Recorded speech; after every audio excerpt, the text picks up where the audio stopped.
my ambition as an artist. I just want to be known as an entertainer, you know what I mean? I want to be looked at as an amazing performer, and it hasn't changed, and so far I'm realizing it and making it happen.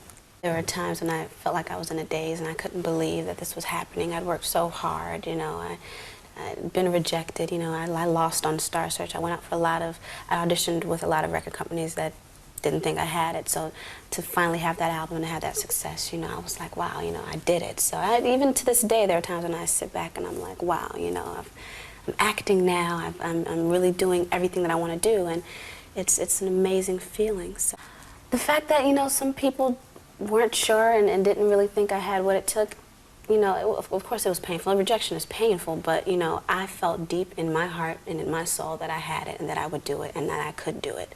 And I honestly believed that no matter what anybody said. And I continued. I said, fine, you don't want me, somebody else will. And I will prove it. I will get out there and I will be a star. And I really meant it. And you have to have that frame of mind. You have to have that kind of confidence to make it in this industry, or you won't make it. My big mouth. I got a big mouth. Can't help it. I talk from my heart. I'm real. You know what I'm saying? Whatever comes, comes. But my controversy probably. And it's not my fault. I'm trying to find my way in the world. You know, I'm trying to be somebody instead of just make money off everybody. You know what I'm saying? And so I go down paths that haven't been traveled before, and I usually mess up. But I learn, you know what I'm saying? I come back stronger. You know, I'm not talking ignorant, you know what I'm saying? So I obviously put thought into what I do. So I think my mouth, my controversy. I have not been out of the papers since I joined Digital Underground. I've been in all, you know what I'm saying? It's never, my name has not been not uttered, you know what I'm saying? And that's good for me because I don't want to be forgotten. And if I'm forgotten, then that means I'm comfortable. And that means I think everything is okay. God has something for you. It doesn't matter who stands against it. God will move someone that's holding you back away from a door and put someone there who will open it for you. If it's meant for you,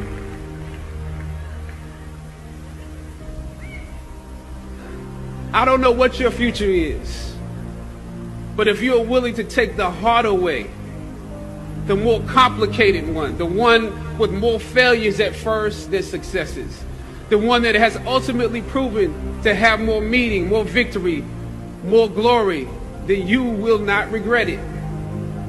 This is your time. And through me, everything that is out there, everything that I'm privy to, you know, so are you.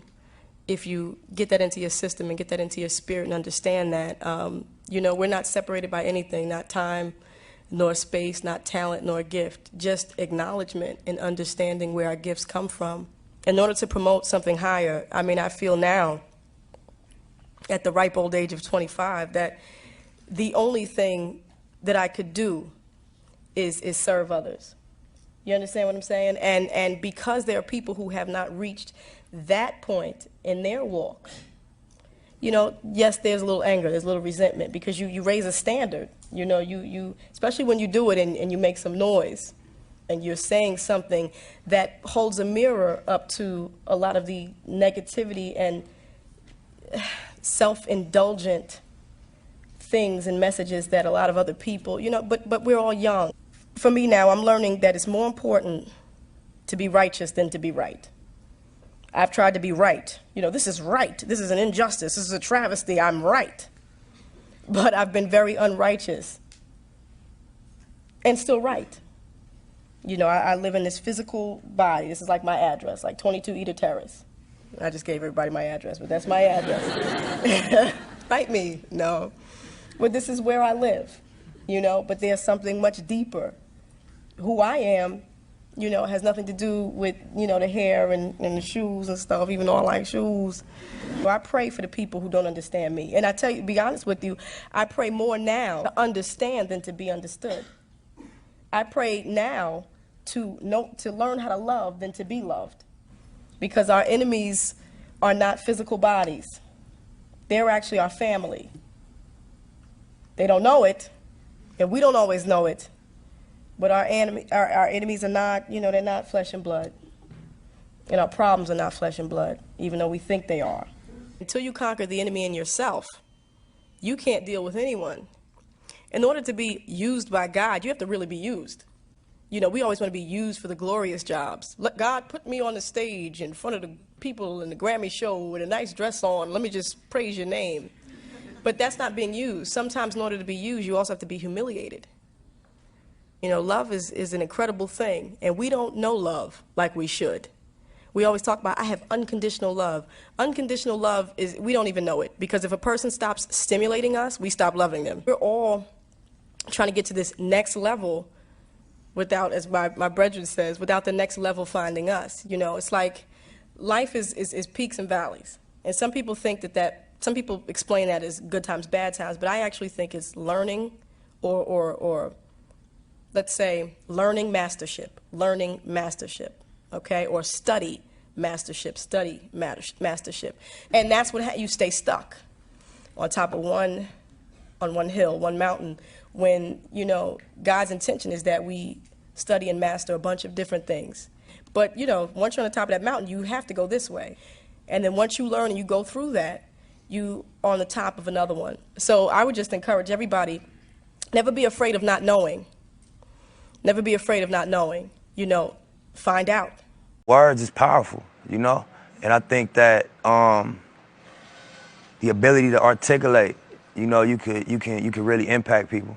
I think as human beings, everybody has a natural gift and a natural passion, but then you go outside and you get influenced and you feel pressure from what's going on outside. And so, you know, I read one time, like, would you rather be at war with yourself and at peace with the world, or at peace with yourself and at war with the world? Without commitment, you'll never start. But more importantly, without consistency, you'll never finish. It's not easy. If it was easy, there'd be no Kerry Washington. If it was easy, there'd be no Taraji Henson. If it were easy, there'd be no Octavia Spencer. But not only that, if it were easy, there'd be no Viola Davis. If it were easy, there'd be no Michael T. Williamson, no Stephen McKinley Henderson, no Russell Hornsby. If it were easy, there'd be no Denzel Washington. So keep working, keep striving, never give up, fall down 7 times, get up 8. Ease is a greater threat to progress than hardship. The belief that something better is always possible if you're willing to work for it and fight for it. That if we work hard enough and believe in ourselves, then we can be whatever we dream, regardless of the limitations that others may place on us.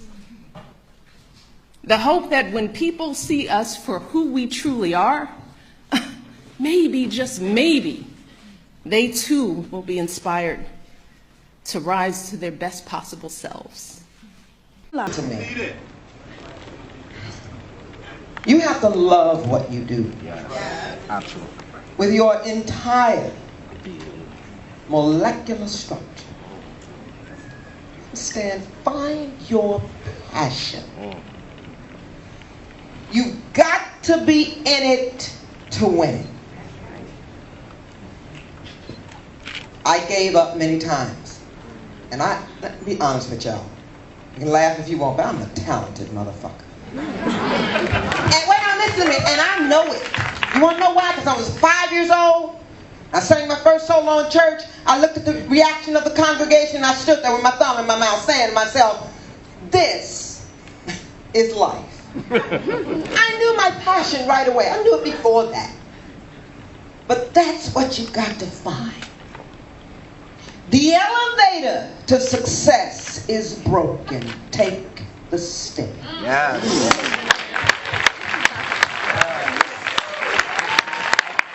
You don't want to get it right away. Why don't you read on people who are in this business who got it fast? Where they at? No. I mean that with compassion in my heart. I'm going to stand out. I don't think I've said this on stage before, but I'm going to say it tonight. And take it, baby. Run with it. You can have anything you want. Anything. Anything you want. you can have. I got it. I came from poverty. I don't know if y'all know that.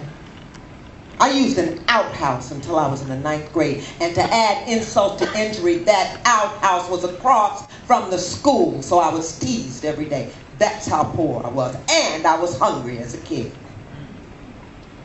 Got 5 bathrooms now up there. But no, that's not the point. The point I'm saying to you tonight is this. You know I'm funny. I can make you laugh all day, but here's the real shit, y'all. Speaking of shit.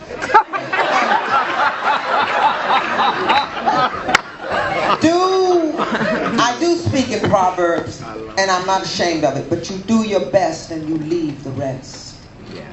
Don't let life drive you crazy. You drive that motherfucker. It's yours. You understand? You're in charge. You can wait for something outside of you to help you if you want. You better look in the mirror. Look in the mirror and love what you see, or stand there until you love it. If the tears come, let them come. But stand there. That's what I want to give you guys.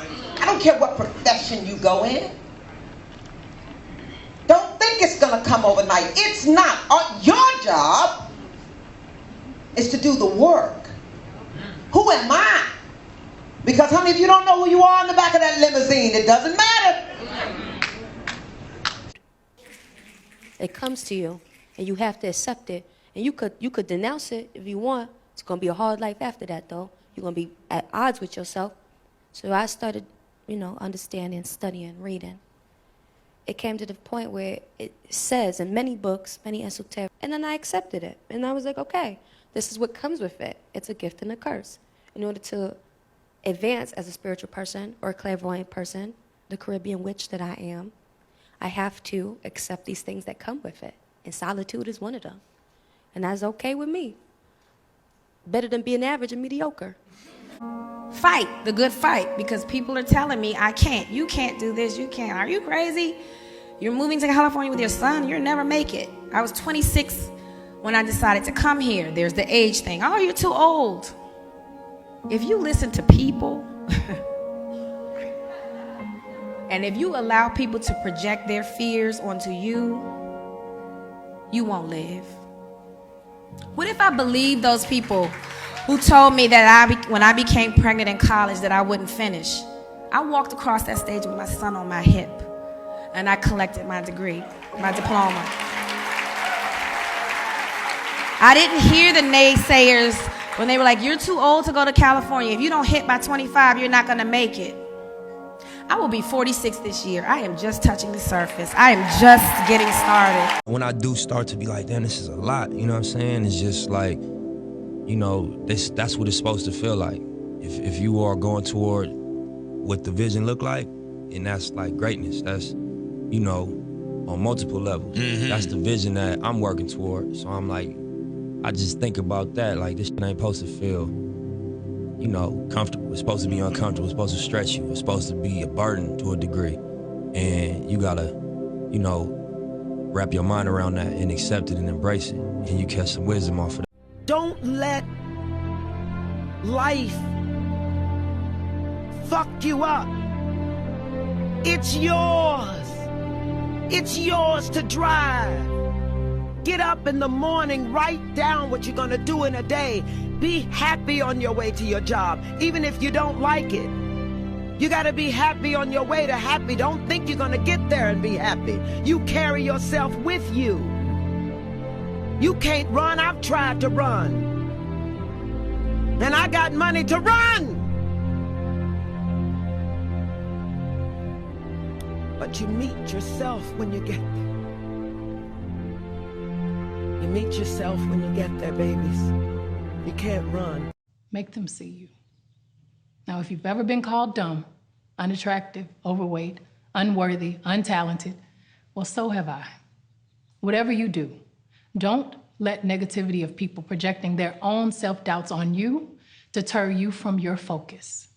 I know those moments are painful, And you're human and it hurts like hell, but now is the time to turn those criticisms into fuel and motivation to become a beautiful beast. Never compare yourself to anyone else. There will be wins and losses. There will be tears and laughter. You'll feel the shades of life deeply. Now, with success comes challenges. With your wins, you may start to notice people spending a lot of energy trying to tear you down. Try not to take it personally. Unfortunately, it's something that comes along with success. Whenever you feel like you're not in control or the world is against you, let that vulnerability motivate you into greatness. That's how I found my true self. I remain a work in progress, and that's the beauty of growth.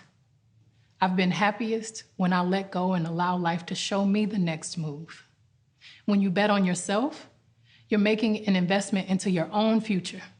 When you choose to spend your valuable time thinking, speaking, typing negative thoughts, you're investing in something that will give you absolutely no return in your investment. Every thought in your mind is powerful. Every word you speak is powerful. Stay focused. Don't talk about what you're gonna do. Don't just dream about what you're gonna do. Don't criticize somebody else for what they're not doing. You be it. Be about it. Be about that action and go do it. Keep your eye on your intention. Don't let any outside distraction or your own insecurity stop you from your goals.